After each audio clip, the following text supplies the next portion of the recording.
ने जिस तरीके से यहाँ पर सरकारी अधिकारियों पर हमला किया है, बड़े सवाल उठते हैं ऐसे में। तो और भी धाराएं इस मामले में जोड़ेगी इन आरोपियों पर, क्योंकि पहले से जिस तरीके से अगर बात की जाए फिशिंग स्कैम, क्यूआर कोड धोखाधड़ी, पार्ट टाइम जॉब स्कैम, ये तमाम हजारों मामले इन लोगों पर दर्ज हैं। ऐसे में कितने लोग ये हैं जो आरोपी हैं, क्या संख्या इनकी है और इनको लेकर क्या कुछ अब आगे कार्रवाई की जा रही है, कब ये पकड़ में आएंगे, किस तरीके से इसके पूरी गैंग का खुलासा करने की अब कवायद आगे देखी जा रही है।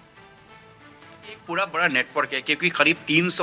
300 करोड़ से ज्यादा का ये जो साइबर फ्रॉड माना जा रहा है और ये प्रिवेंशन मनी लॉन्ड्रिंग एक्ट के तहत ईडी ने इस मामले में जांच अपनी शुरू की थी। और जिस तरीके से एक फार्म हाउस बताया जा रहा है, बिजवासन का इलाका, काफी ये फार्म हाउस का इलाका, यहाँ पे काफी हाई प्रोफाइल लोग रहते हैं। अब जिस तरीके से क्या ये जो फार्म हाउस है जहाँ पर ईडी की सर्च ऑपरेशन को रेड को कंडक्ट किया गया, क्या ये जगह हायर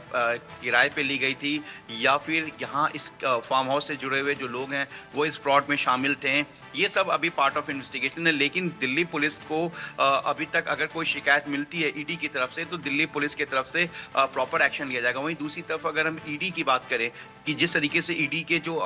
जांच की टीम जो थी वहां पर पहुंची थी, क्योंकि आमतौर पर तकरीबन 10 से 12 या 15 लोगों की टीम होती है जब इस तरह के बड़े ऑपरेशंस पे, जब ईडी या किसी भी सेंट्रल एजेंसी की टीम किसी सर्च ऑपरेशन पे जाती है तो आमतौर पर 12 से ज्यादा ही लोग होते हैं इस जांच एजेंसीज में, इस पूरे रेड कंडक्ट में। क्योंकि आमतौर पर जब आप किसी के घर पर या किसी के लोकेशन पर आप जा रहे हैं इस तरीके से, तो आमतौर पर उसमें फीमेल जो यूनिट की पार्ट होती हैं, फीमेल टीम भी उसमें शामिल होती हैं। लेकिन अभी 5 से 6 लोग ही इसमें इंजर्ड बताए गए हैं। ईडी की तरफ से भी इसमें एक्शन लिया जा सकता है क्योंकि ऑन वर्किंग यानी कि किसी के सरकारी काम में बाधा डालने के अलावा उन पर अटैक किया गया, उसके बाद उनको रोकने की कोशिश की गई और जो शब्दों का इस्तेमाल किया गया, जो बताया जा रहा है कि अब शब्द इस्तेमाल किए गए और उन पर हमला किया गया, ऐसे तमाम जो कानून बनता है, जो सेक्शन बनता है, उस बेस पर भी ईडी अपनी तरफ से भी इस मामले को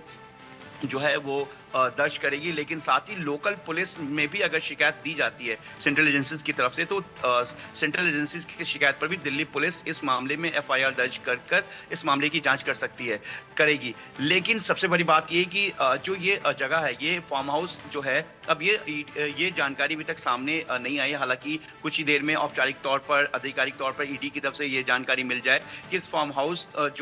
हाउस पे ईडी की टीम सर्च ऑपरेशन के लिए गई थी, तो क्या ये फार्म हाउस है ये किसी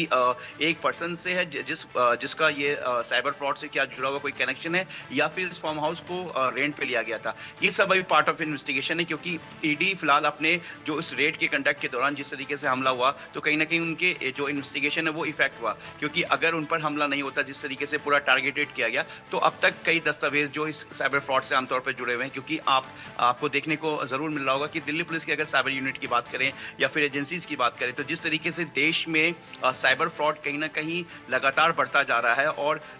कई तरीके हैं साइबर फ्रॉड के जरिए। तो इसमें अब ये कौन सा फ्रॉड है, क्योंकि अभी कुछ महीने पहले ही